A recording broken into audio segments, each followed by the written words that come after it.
Enough already. I'm sick of this, I said before heading back to the recording. The model who got the gig through her father's connections muttered. I'll tell Dad about this, she threatened. You'll regret making my daughter cry. True to her word, I was demoted to a local broadcasting station. But I was determined to prove them wrong. That's when someone unexpected showed up. I'm Derek Watson, an aspiring director. In college, I got hooked on a variety show and ended up joining the production company that made it. It was a grueling job, but I loved helping comedians reach a wider audience.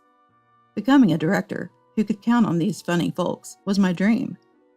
Now I'm discussing next week's variety show with the producer. Watson, what props are we using for this segment? Well, that comedy duo is great with physical comedy, so I'm thinking of getting some quirky props. We're planning to have a comedian who won Last Comic Standing and is slowly gaining media attention as a guest. Not widely known yet, but with the right impact on the audience and a little help from social media, they could really take off. It could be their big break and start a trend where appearing on our shows means making it big. I love the challenge of figuring out how to introduce this comedian to the world. Hey, your phone's ringing. Oh, sorry. I stepped out of the conference room with my mobile phone. Hello. Watson, long time no see. How's your schedule looking for the week after next? It was the director from my previous show. The week after next? Let me check, I said, checking my calendar. Looks like I'm only handling a couple of studio segments. What's up? How about leading a special program? It's time you handled the biggest show. Really? I'm in. Great. I'll get back to you with the details. I hung up with a huge smile on my face.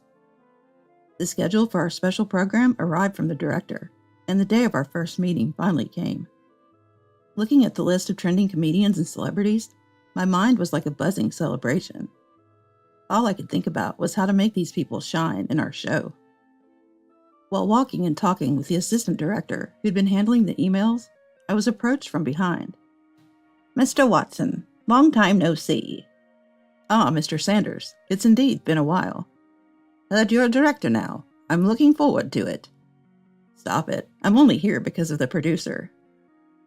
Jokingly cheerful, Sanders was followed by a woman who looked bored, fiddling with her mobile phone. Noticing my gaze, Sanders introduced her, as if just remembering.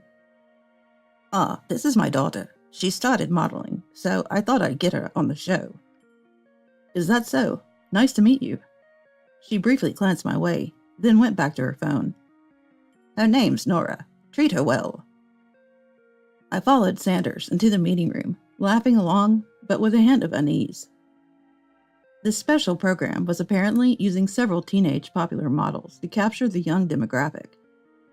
Among them was Nora Sanders, but honestly, her fame was minimal, so she might have to bear with some comedy roles. After the first meeting, I immediately started working on the plan and script. Since I had to handle regular show recordings, I quickly finished the script and asked the assistant director to email it to producer Sanders. I couldn't respond right away, so I handed another version of the plan to the assistant director, just in case. After recording, I checked my emails and muttered in surprise. What? What does this mean? The email from my assistant director included a script with numerous revisions suggested by Sanders. Sanders, known for his onset input, but not for meddling in scripts, had surprisingly made detailed changes. His preference for not saying anything in advance and going with our plan on the day was one of his good points. Convincing Sanders used to be my job when I was an assistant director. I hurriedly called the assistant director. What's with the script? I asked, unable to hide my irritation, tired from the recording. Well, about that. Turns out Nora was giving her input while Sanders was checking the script. I'm okay with it, but the talents are complaining. You can handle it, right, Watson? Sanders apparently told the assistant director. It was clear from the edits, focused solely on Nora, that it was more about her concerns. Ugh, if you want to make it, put in some effort. I couldn't help but grumble. I had designed her part, so she just had to stand there, making the show work without needing to comment or change or challenge a joke. Being mocked by comedians and just reacting is one of the easiest jobs. She seemed dissatisfied with that, just wanting to appear on TV as a cute model and be admired.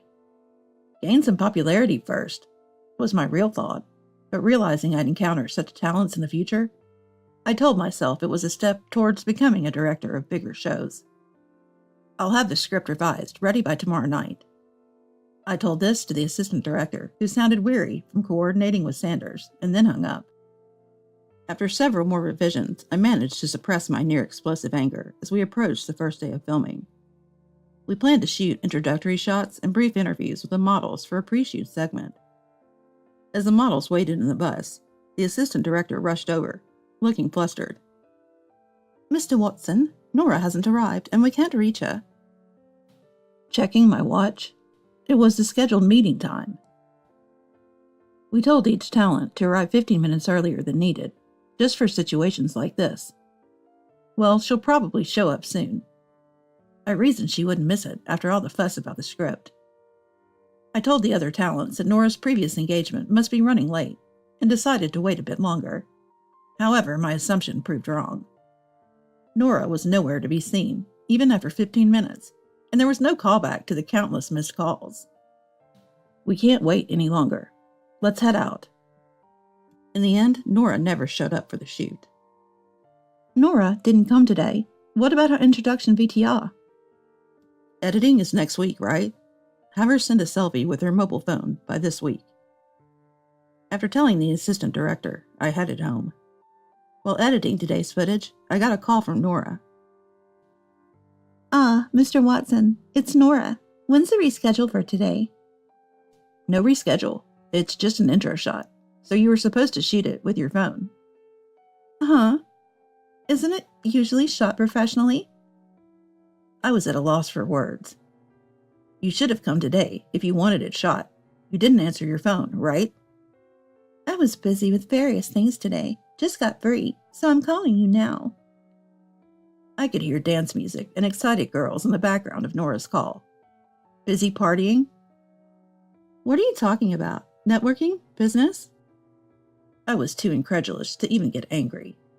Anyway, just shoot it yourself and email it to me. Nora started to say something, but I cut her off and ended the call. The following week, I met the assistant director in the editing room. She brought the intro VR data. I ended up shooting this because Nora called me. She's really unbelievable. Well, she is Mr. Sanders' daughter, so let's not make it too public. Next time, it's okay to refuse. My bad for having refused her first and sending her your way. It reminded me of the times I used to vent to the director. As an apology, I'll treat you to a nice meal today. Yes, and I just thanked Nora a bit.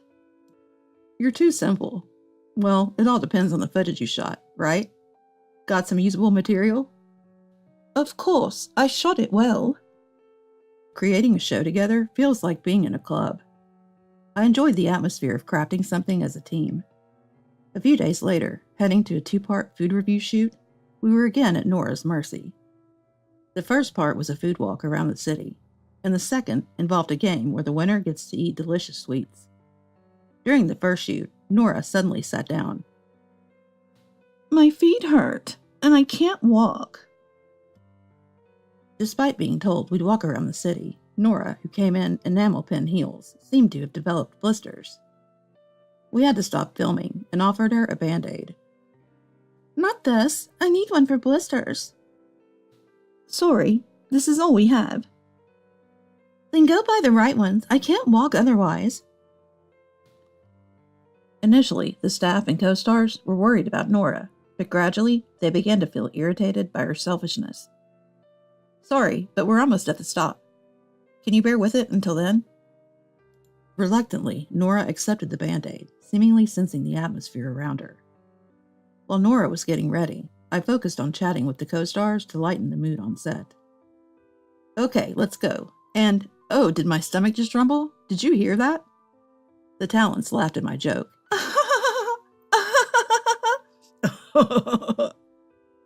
Okay, for real this time. Starting.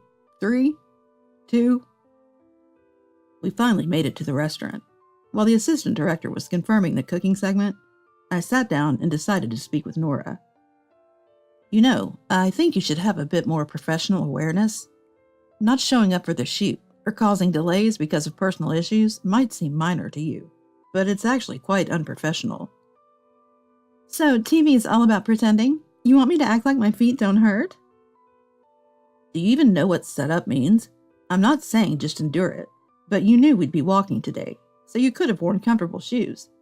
Or, if you really wanted to wear those, at least bring blister band-aids. Preparing to give your best performance is what being a professional is about. If you knew all that, Mr. Watson, you should have prepared it. Isn't that lacking professional awareness? I regretted starting this conversation, which was meant to be kind. Well, we probably won't see each other on set again, so you can keep doing your thing. Just no more trouble for today, okay? I couldn't help my sarcasm and returned to the other staff. We finished the shoot smoothly and hurried to the second location. Today's challenge was a 3-sport competition, with the winner getting to eat the trending sweets. Nora's whims surfaced again. Ew, I'll sweat off my makeup. Do I have to do this? The atmosphere on set froze. Well, it's a competition, so not participating isn't really an option. I placated a co-star who half-jokingly suggested competing with the assistant director, and somehow wrapped up the second shoot. Mr. Watson, thanks for your hard work. No kidding, I'm exhausted. Facing talents with higher profiles and seeing that attitude, she's something else. In a way, a big shot. Right, Nora is still more or less in the rated model position. Actually, some rated models have more fans. Well, she's not likely to get popular with that attitude. And then came the day of the studio recording. Midway through the recording, an incident occurred. Nora refused to come out of the dressing room because she didn't like the costume. With a star-studded cast and Sanders absent, I lost my temper. Enough already. If that's the case, you don't need to appear anymore.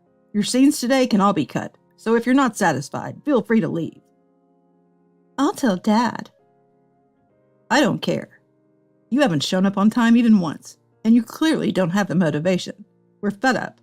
Just decide whether you want to wear that costume or consider today's appearance non-existent. Leaving her with those words, I returned to the recording. Her scene was not up yet, so we resumed recording other segments. Hey, Watson. The person who came back with the assistant director, who went to call her, was Sanders and Nora. Nora, looking like she might cry, and Sanders, furious, marched towards me. What's this about excluding Nora? It's her first recording, and she's nervous. If you can't support a talent in that situation, you're not a professional. Go and learn more. Mr. Sanders, with all due respect, Nora was the one who... I don't want to hear your excuses. I'll make you regret making my daughter cry. True to his word, after the special program ended, I was reassigned to a local broadcasting station. While many people regretted my departure, it felt like a validation that my approach to my work had not been wrong. At my first meeting at the new place. Nice to meet you. I'm Watson. Looking forward to working with you. My first assignment was a local variety information program. Nice to meet you. I've heard about your situation. Tough break. I'm the producer Smith, and this is Rosalie, the new announcer. She'll be the main presenter of the program you'll be handling, so take good care of her. Nice to meet you. I might have many shortcomings, but I look forward to your guidance. I was impressed by her dignified voice and refined demeanor. I felt we could work well together. That intuition was right, and soon, as the person in charge of the set, I teamed up with Rosalie to boost the program. Derek, about that matter. That idea? A similar concept was on a talk show yesterday, so let's try a different approach. As we brainstormed various ideas together, we started to understand each other with simple words, and even our spontaneous phrases and habits became similar. Rosalie was incredibly dedicated. She went beyond the typical duties of an announcer, negotiating appearances herself and sharing interesting topics from a unique female perspective. Having worked mostly with comedians, I was initially hesitant in interacting with announcers and intellectuals, but Rosalie always supported me in those situations. One day, about 6 months after my transfer, she asked me a question. I've always wanted to ask, why were you transferred despite being so good at your job?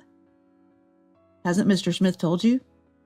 Actually, I told Rosalie about my ordeal with Sanders and the others. Normally, quick to nod or laugh during conversations, she stayed silent after my story, her fists on her knees trembling slightly. What? That makes no sense. Why should you be demoted because of those people? I had never seen Rosalie so emotional. Since I started working with you, an old colleague said I look happier. You must be working with a good person, they said, so I don't want those people to ruin your talent. We must prove them wrong someday. Knowing that Rosalie felt this way warmed my heart, as I had been content here. Then an email arrived from my old department. With the growing convergence of the internet and TV, our company was launching a joint project with several broadcasting stations. I didn't want anything to do with those people again, but this project was on a much larger scale than the special program. The desire to prove them wrong overcame my reluctance. Rosalie, my company sent this project proposal. That's great. It's a big project, so if we succeed, we can definitely show them. Yeah, and would you mind helping me with it? It would be a great support to have you. Me? I'd love to. Rosalie's eyes sparkled with excitement, and I vowed not to let her down. We must succeed. A year later, at a meeting at the headquarters, I heard a familiar voice behind me. Well, if it isn't Watson, what are you doing here? Mr. Sanders, long time no see. Nora's here too, I see. After you left, Nora became a regular, and is now quite popular, unlike you. How's the local program? Just right for you, I guess. You can do whatever you want, right? I felt irked by their condescending laughter, but wanting to maintain composure in front of Rosalie. I chose a mature response. Well, I've learned to think about what kind of viewers I'm reaching, and what's demanded, rather than trying to please everyone. It's been a good experience. You two are still the same, I see. Unlike you, we're on a fast track to success. Nora's involved in big projects now, and being popular is tough. And who's this with you? Well, she is. Before I could respond, Rosalie straightened her posture and introduced herself politely. Nice to meet you. I'm Rosalie. Watson was under your care back then. Though her introduction was just her name, I stayed silent beside her. Are you two dating? You should leave this guy. There's no chance he's returning to the headquarters. You should catch someone like Dad. No, they're a good match. Living a modest life in the countryside must be blissful. We're so busy we can't even rest, but they have all the leisure in the world. Oh, right. They're perfect for each other since neither can succeed. Glad you found someone suitable. Sanders and the other continued to mock us theatrically, and I barely held back from lashing out. Excuse me, but you mentioned being popular. What show are you on? I'm not familiar with your name. You don't know me? That's unbelievable. Maybe they don't broadcast my show in the countryside. No, I mean, could you tell me the name of your show? You might be the main presenter of a significant program, right? Nora's show, as far as I knew, was a late-night 15-minute slot. You might not be as ambitious, and that's fine. But if you're in the TV industry, you should stay educated. Ignorance is a sin. Enough already. Listening quietly while you say whatever you want? As I finally could not hold back my retort, a figure appeared behind Sanders. Are you Mr. Watson?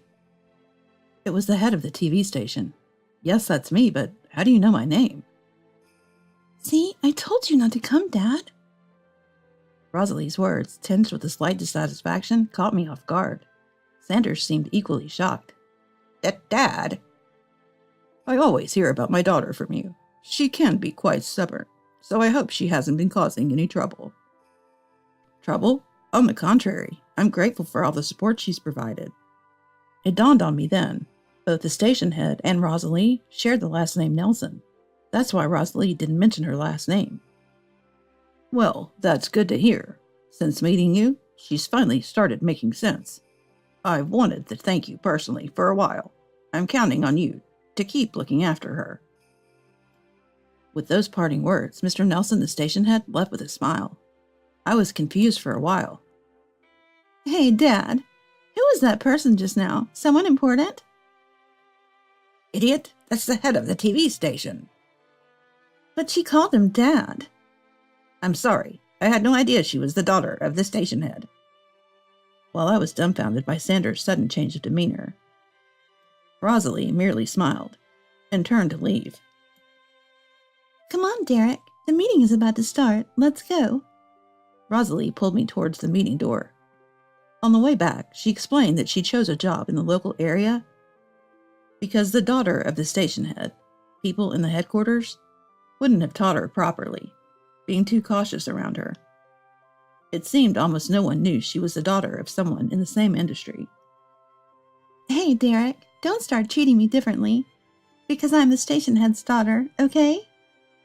Got it. I'll try not to make a big deal of it, if I can. You can, Derek. In fact, I need you to. Before approaching me, the station head had been listening to our exchange with Sanders and conducted some inquiries around Sanders and his associates. One revelation led to another, and it seemed that Sanders was eventually ousted from the headquarters. Rumors spread quickly in the small industry. I even heard that some local stations were refusing to work with Sanders. Whether true or not, it was evident that many were relieved not to have to work with him anymore, especially after his forceful recommendation of his daughter. In the joint project, Rosalie and I ended up overseeing the entire operation, and it was a huge success. We received a lot of appreciation and praise from the whole team. The ratings were excellent. The success, along with the accomplishments of the information variety show we created, led to my return to the headquarters. 2 years later, Rosalie, having gained substantial experience and skills in various programming from the show we created together, was transferred to the headquarters as a hybrid announcer capable of handling both variety and news. After 2 years of long-distance relationship, Rosalie is finally moving into my apartment tomorrow. I'm not sure what the future holds, but I feel like with Rosalie, we can get through anything.